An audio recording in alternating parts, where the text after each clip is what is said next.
सबसे पहले तो नमस्कार। नमस्कार, सत श्री अकाल सर जी। कैसे लगी आज की क्लास? बहुत अच्छी सर। टेक्निकल प्रॉब्लम हो गई थी, ठीक है। चलो अपन बात कर रहे थे किसकी? गुप्त काल की कला एवं संस्कृति की, या कहूं मैं स्थापत्य कला की, ठीक है। गुप्त काल स्थापत्य कला की हम बात कर रहे थे कल, ठीक है।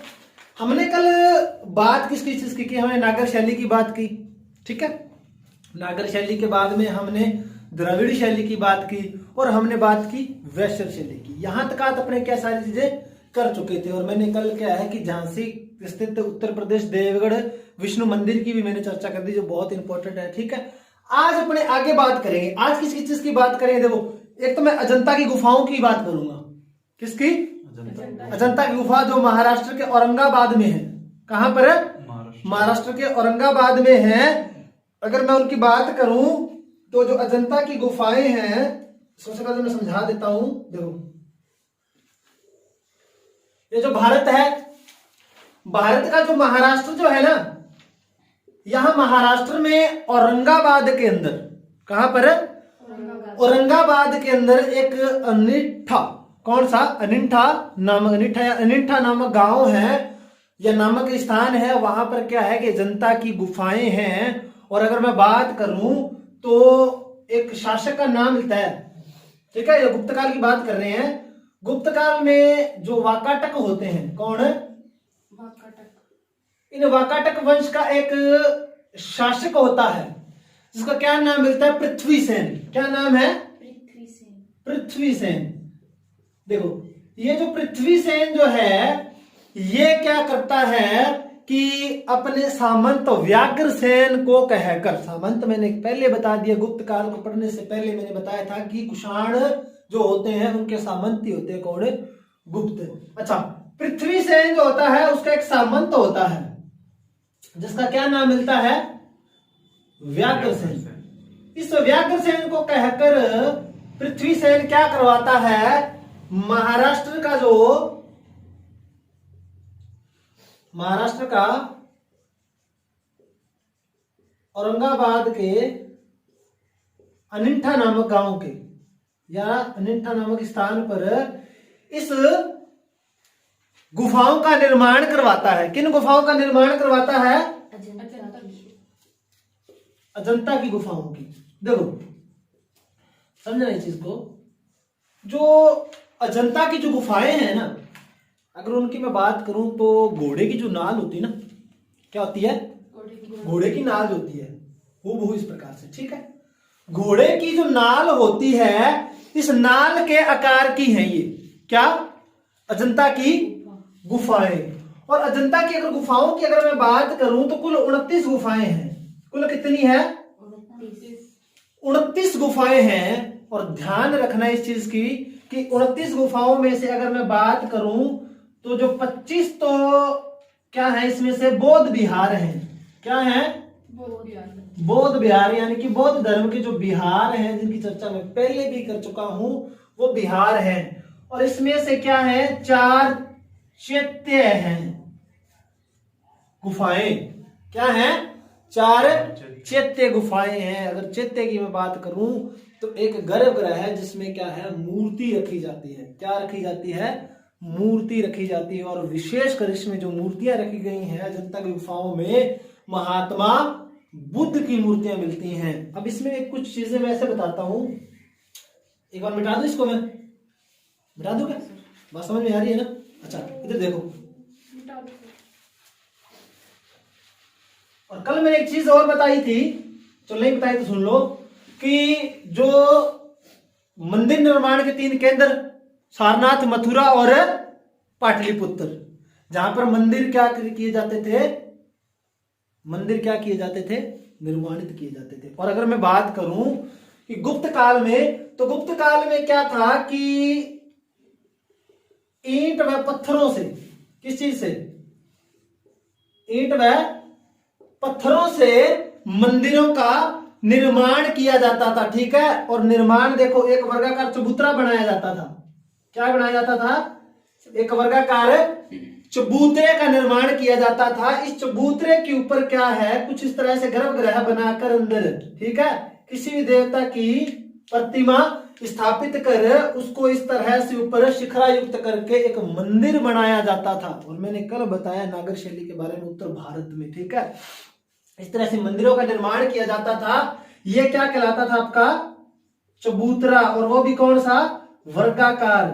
कुछ इस तरह से वर्गाकार चबूतरे का निर्माण कर ऊपर एक मंदिर बनाया जाता था। और ये कब की बात है, ये गुप्त काल की बात है। और गुप्त काल में ही अजंता की गुफाओं का निर्माण करवाया गया, जो मैंने अभी भी बताया, वाकाटक वंश के पृथ्वी सेन से, किसने, व्याघ्रसेन ने, ठीक है। सामंत कौन है, व्याघ्रसेन। अच्छा, कल मैंने कहा था कि मैं मंदिर लिखवाऊंगा आपको, तो वो चलो अपन एक बार लिख लेते हैं, मिटा दो ये चीजें। अच्छा, अब सुनो मेरे शब्दों पे जाना आप। देखो, जो बैठे हुए बुद्ध है ना, ध्यान देना, बैठे हुए बुद्ध की प्रतिमा, किसकी, बुद्ध की प्रतिमा, यानी कि कुछ इस तरह से महात्मा बुद्ध क्या है, कुछ इस तरह से बैठे हैं, बिल्कुल क्या कर रहे हैं, बैठे हैं। और अगर बात की जाए कि खड़े हुए बुद्ध की जो प्रतिमा है, कुछ इस तरह से, ठीक है। अब देखो, जो बैठे हुए बुद्ध हैं, वो प्रतिमा अगर पूछी जाए कि कहां पर है, तो सारनाथ में। कहां पर है, सारनाथ में। अच्छा, खड़े हुए बुद्ध की अगर प्रतिमा पूछी जाए तो वह कहां पर है, मथुरा में। ये महात्मा बुद्ध से रिलेटेड प्रश्न है सारे के सारे, ठीक है। अच्छा, अब एक क्वेश्चन ये बनता है कि महात्मा बुद्ध की 7.5 फीट 7 सही 1/2, 7 सही 1/2, यानी कि एक प्रतिमा है 7.5 फीट की, जिसको मैं कहता हूं वो प्रतिमा है महात्मा बुद्ध की। देखो कितनी बड़ी प्रतिमा है, ऊंचाई में है ये, ठीक है, 7.5 फीट की। ये सुल्तानगंज बिहार में है, ठीक है।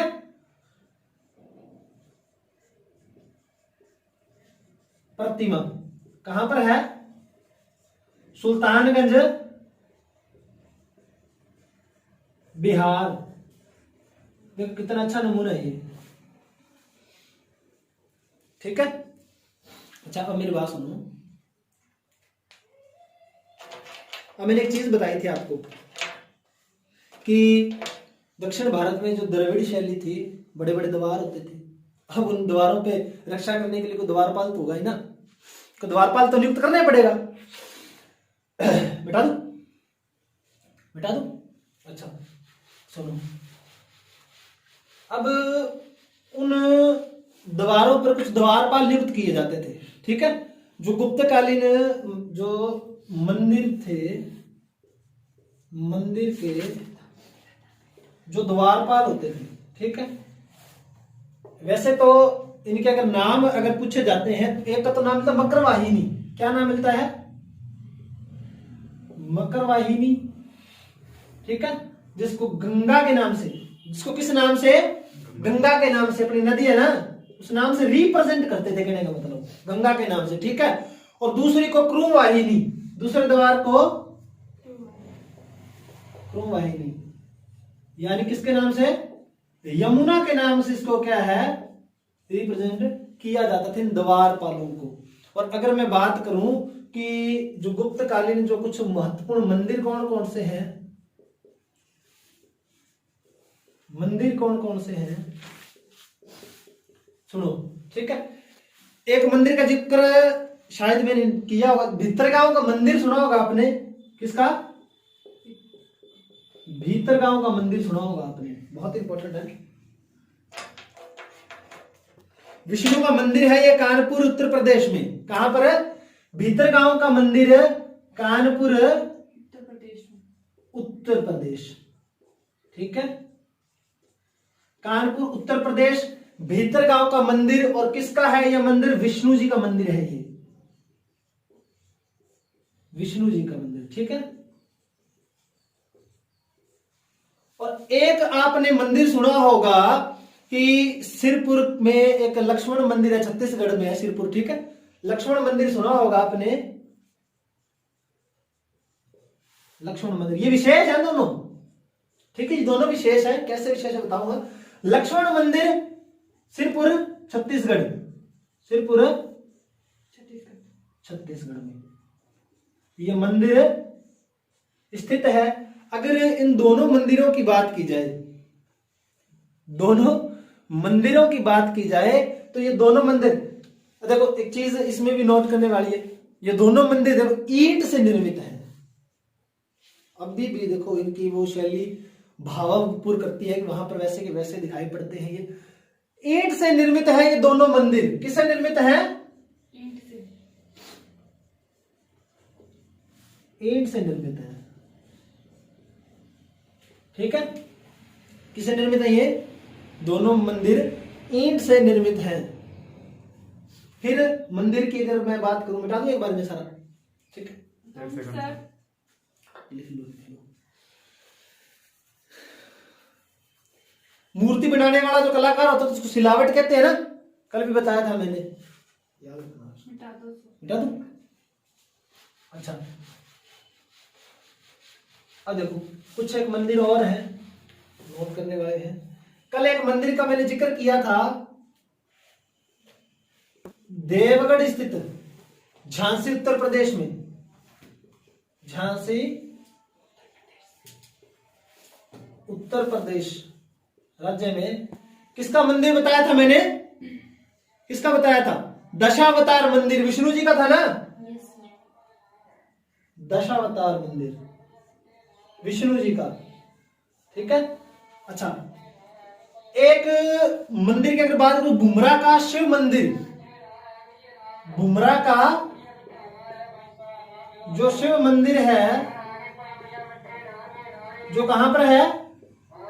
मध्य प्रदेश में है। जो कहां पर है? मध्य प्रदेश में है। और एक नचना कुठार पार्वती, किसका? याद रखना, नचना कुठार पार्वती का जो मंदिर है वो भी मध्य प्रदेश में है।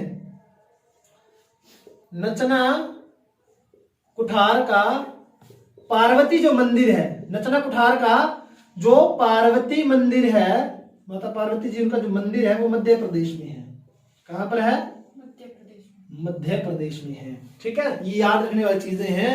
और एक तिगवा मध्य प्रदेश के अंदर विष्णु जी का मंदिर है। कहां पर है? तिगवा में विष्णु जी का मंदिर, वो भी कहां पर है? मध्य प्रदेश के अंदर है, ठीक है। अच्छा, एक मंदिर आपको मिलेगा खो का मंदिर, शिवजी जी का मंदिर है। किसका? शिव जी का मंदिर है, खो का शिव मंदिर, खो का शिव मंदिर। सर ये पांचवा नचना उठार है, क्या है? कैसे? नचना कुठार। नचना कुठार है, ये समझ में नहीं आ रहा क्या? दोबारा लिख देता हूं। नचना कुठार। कुठार मंदिर है ये, चलो कोई बात नहीं, ठीक है। नचना कुठार है, पार्वती जी का मंदिर मध्य प्रदेश में, तिगवा विष्णु मंदिर मध्य प्रदेश में है, और खो का जो शिव मंदिर है वो भी मध्य प्रदेश में है। कहां पर है? मध्य प्रदेश में है, ठीक है।